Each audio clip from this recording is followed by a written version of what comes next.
Ļoti cienījamā Saeimas priekšsēdētājas kundze, ministrs kungi, cienījamie godātie deputāti, precizējums. Es neskrievu kādam priekšā rindas kārtībā, viss ir. Šī nav otrā reize, es runāšu kā Saeimas Eiropas drošības sadarbības organizācijas delegācijas vadītājs. Tātad, cienījamie godātie kolēģi, Eiropas drošības un sadarbības organizācija šogad atzīmē savu 50. gada dienu. Tas ir, ja līdz tam laikam Krievija kopā ar saviem draugiem nebūs vēl panākusi pilnīgu ECO sagrāvi. Krievijas rīcība ECO ir daļa no plašākiem autoritāro režīmu centieniem diskreditēt un graut daudzpusējo sistēmu un institūcijas, kas rada steidzams jautājums par to, kā daudzpusējās institūcijas, kas tika izveidotas laikā, kad tika sagaidīts, ka nākotne būs demokrātiskāka, vispār var pilnvērtīgi pildīt šo misiju šodien. Pievēršoties darbam ECO parlamentārajā asamblējā kopš 23. gada sākuma, sanākot Latvijas jaunajai delegācijai, problēma ir, protams, bijusi Krievijas un Baltkrievijas klātbūtne šajā formātā.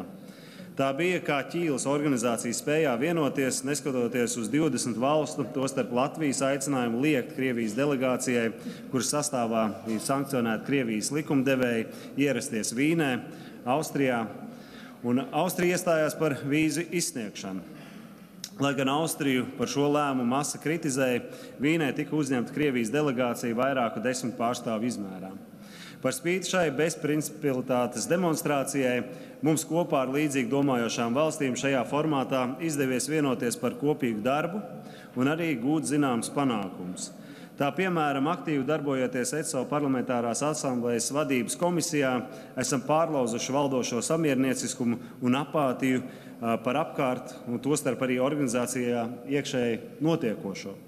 Kopā ar sabiedrotiem panācām, ka tiek veikts pilnvērtīgs un padziļināts ECO parlamentārās asamblējas finanšu un biznesa audits, kā arī pārmaiņas Vīnes ofisa vadībā, kur līdz tam vadībā darbojās cita starpā Polijā atzīta persona non grata, kura iepriekšējā darba vieta bija Kremlis, strādāja kā tulks Lavrovam un Putinam.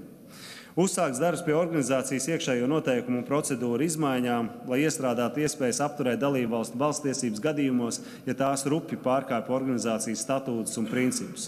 Šobrīd meklējam tehniskus juridiskus risinājumus. Un tas ir svarīgi, jo joprojām ir delegāti no citām valstīm, kas atkārtojot tukšo frāzi dialogam jābūt, ir gatavi pie viena galda, kā līdzīgs ar līdzīgu, runāt ar kara noziedzniekiem un tās līdzskrējējiem. Tā ir pastāvīga cīņa par domāšanas maiņu. Arī par to, lai ECO parlamentāra asamblēja kā parlamentāriešus apvienojuša organizācija arī darbotos pēc parlamentārismu principiem. Ko vēl ir izdevies panākt? Pēc Latvijas delegācijas iniciatīvas sesijas noslēgumā deklarācijai iekļaut ģeopolitiski nozīmīgus punktus. Vankuveras deklarācijā algotņu grupējums Wagner tika atzīts par teroristisku organizāciju un pamatojot uz Putina publiskajiem paziņojumiem par Wagner finansēšanu, deklarācijā pamatoti Krieviju definējām kā terorismu sponsorējošu valsti. Tāpat ECO parlamentārā asamblējā izveidot parlamentāru atbalsta grupu Ukrainai, atbalsta grupas izveidot ar konkrētiem mērķiem, veicināt atbalstu Ukrainai un veidot sadarbību starp ECO un ārējiem partneriem, kas nodarbojas ar Krievijas un kara Ukrainā humāno, ekonomisko un vides seku dokumentēšanu un starptautisko tiesvedību vajadzībām.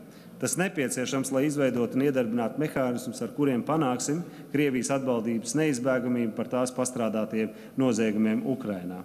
Latvijas delegācijas rokā šīs komisijas referenta atbildīgais amats politikas un drošības jautājumos.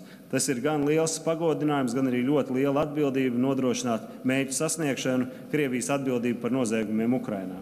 Jo nākamajā sesijā Bukarestē, ziņojot par ECO parlamentārās asamblējas prioritātēm, Ukraina vairs nebūs tikai viena no tēmām, ko apskata, bet gan atsevišķs bloks, kurā no savas puses ziņošu par politikas un drošības jautājumiem. Raugoties nākotnē, ECO vajadzētu cerēt, ka tās zelta jubileja nebūs tikai pagātnes svinības un šodienas pārkāpuma nosodījums, bet gan plāns nākotnē, kurā galvenās bažas sanāksmēs būs nevis par to, vai Krievija vēlas tajās piedalīties, bet gan par to, vai tajās vēlas piedalīties demokrātijas. Un visbeidzot, kolēģi, vēlos pateikties mūsu delegācijai. Tas ir komandas darbs. Liels paldies jums tiešām, kolēģi, par darbu. Un vislielākie paldies tiek veltīti mūsu vēstniecei ECO Kaktiņas kundzei, par ļoti lielu ieguldījumu arī delegācijas darbam un noslēdzoši starpparlamentāro attiecību birojam, konkrēti Igoram Aistrautam.